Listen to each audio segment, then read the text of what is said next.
इच्छा, आशा, अपेक्षा, आकांक्षा, यही सब मानव समाज के चालक होते हैं।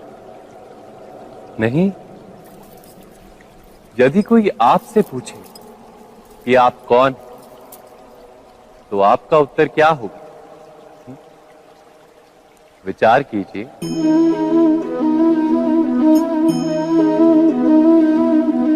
आप तुरंत ही ये जान पाएंगे कि आपकी इच्छाएं ही आपके जीवन की व्याख्या है। कुछ पाने से मिली सफलता, कुछ ना पाने से मिली निष्फलता ही आपका परिचय। अधिकतर लोग ऐसे जीते हैं कि स्वयं भीतर से मरते रहते हैं, किंतु अपनी इच्छाओं को नहीं मार पाते। इच्छाएं उन्हें दौड़ाती हैं जिस प्रकार मृग तृष्णा मृग को दौड़ाती। परंतु इन्हीं इच्छाओं के गर्भ में ही ज्ञान का प्रकाश भी। कैसे?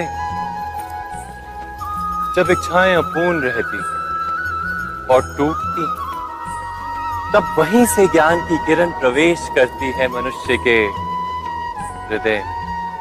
ना, ये कथा नहीं है केवल इच्छाओं के संघर्ष की, नहीं है केवल महत्वाकांक्षाओं से जन्म लेने वाले भयावह रक्तपात। ये कथा है इच्छाओं के गर्भ से उदित होते हुए ज्ञान की। मैं वासुदेव कृष्ण आप सभी को निमंत्रण देता हूं इस यात्रा पे चलने का, जो जीवन का मर्म सिखाएगी, मनुष्य का धर्म सिखाएगी, कीचड़ से उठकर कमल बनने का कर्म सिखाएगी। और इस यात्रा का नाम है महाभारत।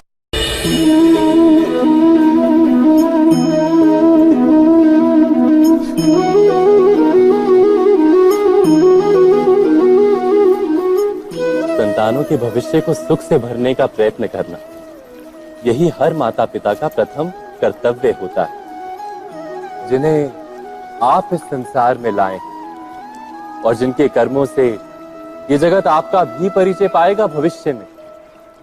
उनके भविष्य के सुख की योजना करने से अधिक महत्व और हो भी क्या सकता है।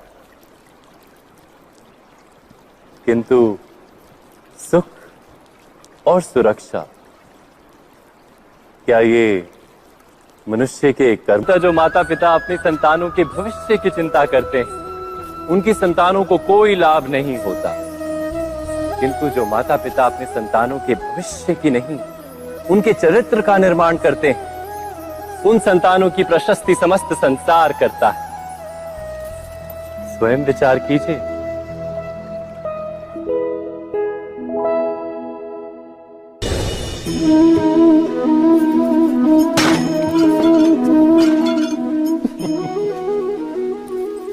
कभी कभी कोई घटना मनुष्य के जीवन की सारी योजनाओं को तोड़ देती और मनुष्य उस आघात को अपने जीवन का केंद्र मान लेता। पर क्या भविष्य मनुष्य की योजनाओं के आधार पर निर्मित होते हैं? नहीं। जिस प्रकार किसी ऊंचे पर्वत पर सर्वप्रथम चढ़ने वाला उस पर्वत की तलाई में बैठकर जो योजना बनाता है, क्या वही योजना उसे उस पर्वत की चोटी तक पार कीजिए।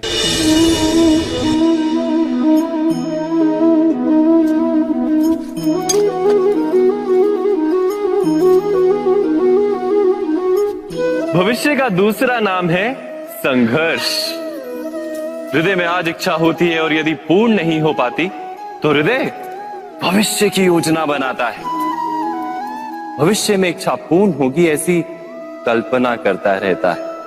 किंतु जीवन ना तो भविष्य में है ना अतीत में। जीवन तो इस क्षण का नाम, अर्थात इस क्षण का अनुभव ही जीवन का अनुभव। पर हम ये जानते हुए भी इतना सा सत्य समझ नहीं पाते। या तो हम बीते हुए समय के स्मरणों को घेर कर बैठे रहते, या फिर आने वाले समय के लिए हम योजनाएं बनाते रहते हैं। और जीवन जीवन बीत जाता है। एक सत्य यदि हम हृदय में उतार लें कि ना हम भविष्य देख सकते हैं, ना ही भविष्य निर्मित कर सकते हैं, हम तो केवल धैर्य और साहस के साथ भविष्य को आलिंगन दे सकते हैं, स्वागत कर सकते हैं भविष्य का। तो क्या जीवन का हर पल जीवन से नहीं भर जाएगा? स्वयं विचार कीजिए। पूर्वजों की इच्छा, आशा, महत्वाकांक्षा, क्रोध, बैर, प्रतिशोध, यही सब आने वाली पीढ़ी की धरोहर बनते हैं। माता पिता अपनी संतानों को देना तो चाहते हैं समस्त विश्व का सुख, पर देते हैं अपनी पीड़ाओं की संपत्ति।